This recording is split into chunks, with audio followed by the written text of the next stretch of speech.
Hello everyone, and thank you for joining me today. Whether you're good morning, good evening, good afternoon, wherever you are in the world, thanks for being here today. We're live at the Expo Hall at NAFSA 2019 here in Washington, D.C. It's a great lineup of conference sessions and 10,000 people from over 70 countries, international educators all who are really looking to connect with each other, forge new partnerships, and get a sense of what's going on in the field.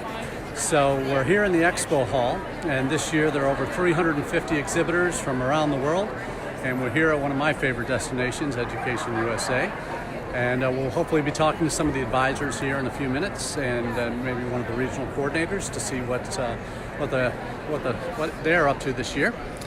They, as in the past couple of years, have had their booth directly next to U.S. Commercial Service, presenting somewhat united front on U.S. higher education opportunities for institutions and students to connect. And it's great to see so many organizations. I think there's 13 consortia, state consortia represented over in the commercial service area. They have actually a brand new group that they're going to be announcing tomorrow night, and I'm going to have the privilege of live blogging at that event for that special announcement, one I'm very excited to be a part of. For those that aren't familiar with what we do, what EducationUSA does, what U.S. Commercial Service does in terms of state consortia, we've seen over the last decade and a half a lot of growth in the number of consortia that exist, where they're forming to promote their states as destinations for international students. And there are a variety of state consortia represented at the Commercial Service booth here behind me, from Texas, California, Oregon, Connecticut, Massachusetts, Washington, a variety of others represented at the booth as well. So Foreign Commercial Services has offices around the world focused on developing business ties, commercial ties between U.S. interests and overseas countries, businesses, students, whatever it might be. And as you know, with EducationUSA, they also have expanded into the study abroad realm in the past 4 or 5 years, and have representatives here from a number of the programs that the U.S. Department of State is a part of, with Fulbright and others. So it's really a great opportunity with this conference to share with U.S. institutions that are looking to find partners overseas to really get connected in an easy one-stop shop kind of way.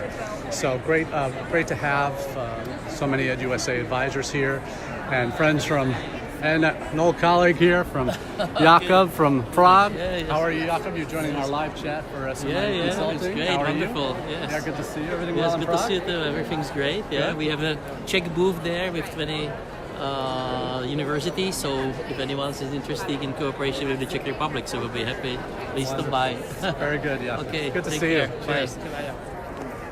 So that was Jakub Tesar, and one of the former EducationUSA advisor at the Fulbright Commission in Prague, now working with 20 Czech universities, helping them get connected with American institutions. So a lot of great activities happening here with EducationUSA and the Commercial Service, and looking forward to finding out a little bit more today from what's going on with their various activities. So we're with regard to NAFSA, for those who haven't been, it's one of those conferences each year that it's a must-have on your international education itinerary.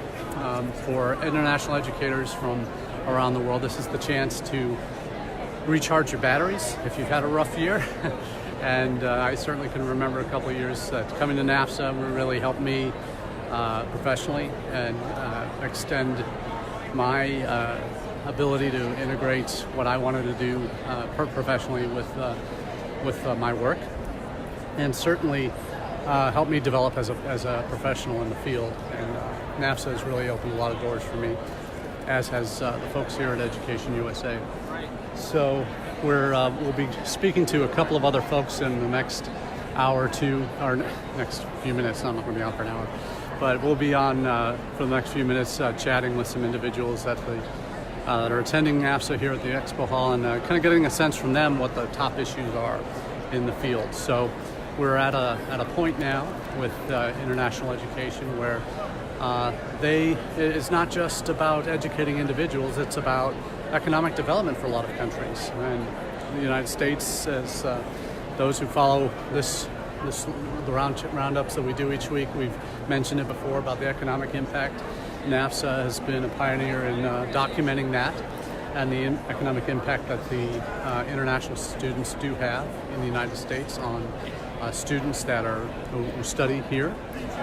And we're also, U.S. Commercial Service has their own economic impact chart. They've done, I think, there's probably about $3 or $4 million difference between the two, but in terms, or $1 billion, difference between how significant an impact. So we are talking multiple billions of dollars. So we're at a point now where international education is big business, and certainly here at NAFSA, the conference itself has grown tremendously in size, and just by this exhibit hall, there are well over 350 exhibitors here, and many of the larger pavilions are country pavilions representing institutions from around the world.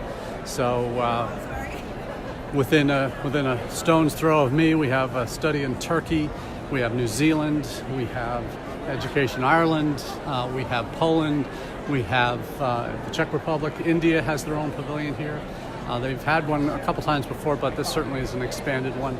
There's Romania has their own pavilion. So we're talking enormous numbers of colleges that have taken, or countries, I should say, that have taken advantage of what NAFSA can do for them as an organization. So certainly membership in NAFSA is not cheap.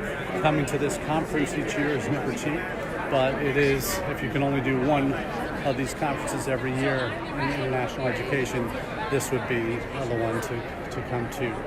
So what do you do? Like for me this year, a number of my clients have their own booths here, so I'm meeting with them at different points during the week.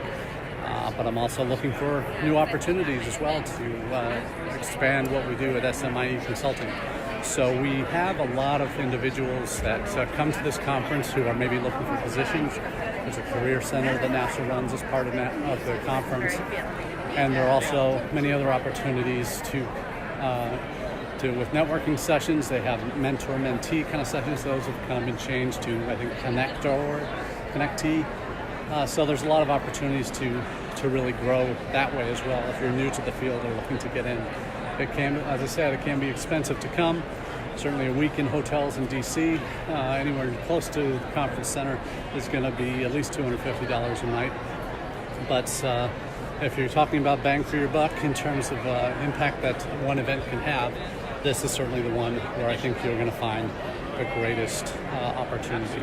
So we're going to be connecting today with a couple of colleagues in the field, and we'll be in a moment getting in touch with hopefully a colleague from Study Massachusetts.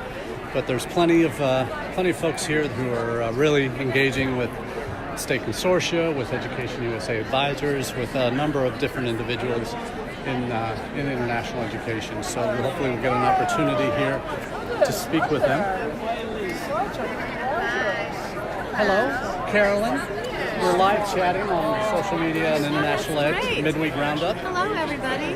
This is Carolyn Gear from International Language Institute in Northampton, Massachusetts. One of the best independent English language providers in the U.S. and a dear friend. And got to know Carolyn a few years ago when I was with EducationUSA, and she's been one of the key organizers in getting Study Massachusetts off the ground. Absolutely. We're excited. And here we are in the exhibit hall next to the Education USA folks. And a number of consortium members are here. And if you're watching this, know that you are welcome in the United States to study and we have all kinds of opportunities. Thank you. So for you, Carolyn, this is really geared towards higher ed members in the United States that might not be here. Yeah. Just trying to give them a sense of what NAFSA really is and the perspective you can bring to what they might experience, what some of the top issues that people are talking about this week are. I think that I know that everybody is thinking about their budgets, but I really strongly believe that coming to NAFSA helps you stay informed, helps you think about your international enrollment management strategy.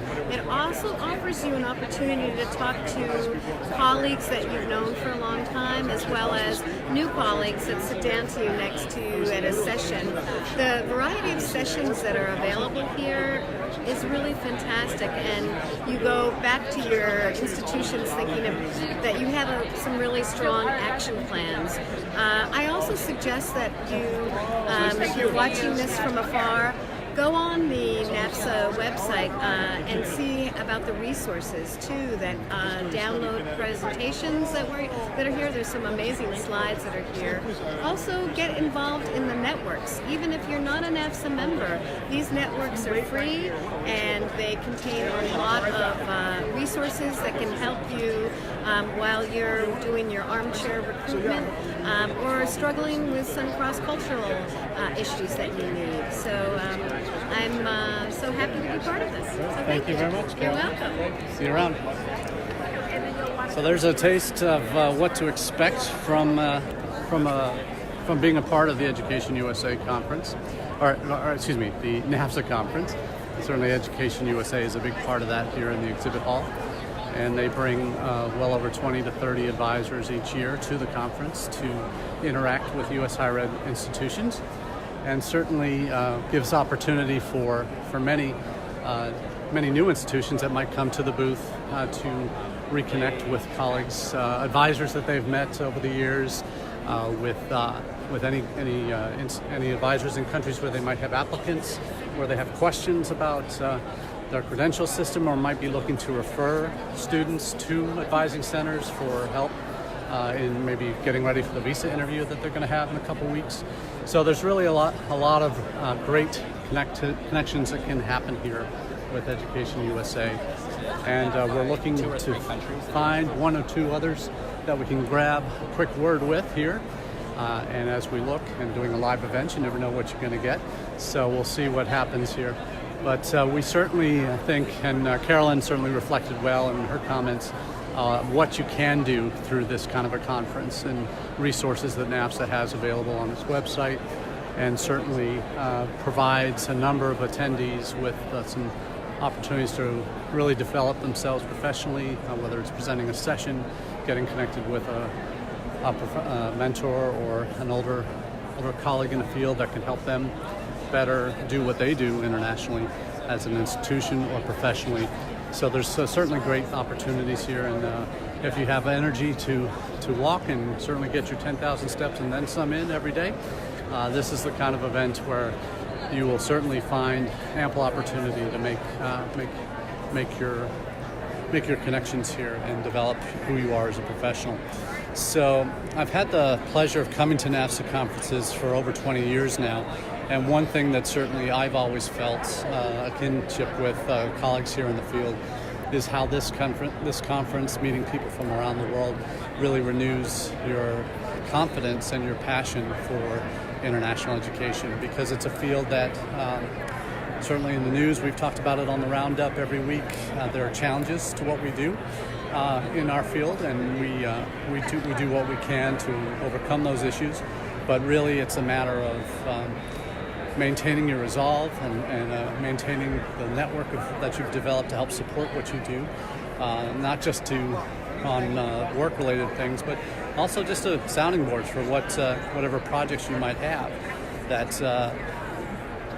or concerns that you're going through regarding students, regarding how to address a certain issue. There's some amazing professionals in this field, and certainly keeping connected with them and meeting them in person.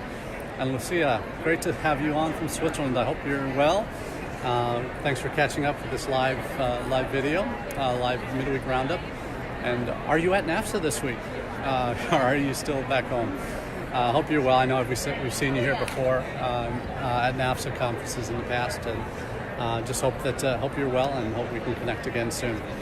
But certainly, Lucia is the kind of colleague working at a hotel school in Switzerland who I've gotten to know personally on tours, traveling with her when I was on the university side. But also, that's one of the friendships you make on recruitment tours and in this field are ones that can last a lifetime. And certainly, I'm blessed to count to many friends around the world in many countries as close friends, even though we may have only spent a few days together. You become very, very, very close to individuals that you have the fortune to travel with. No, you're fine. You're fine. No, we're going to live chat. So thank you for joining, Lucia, and looking forward to catching up with you again soon, somewhere down the road.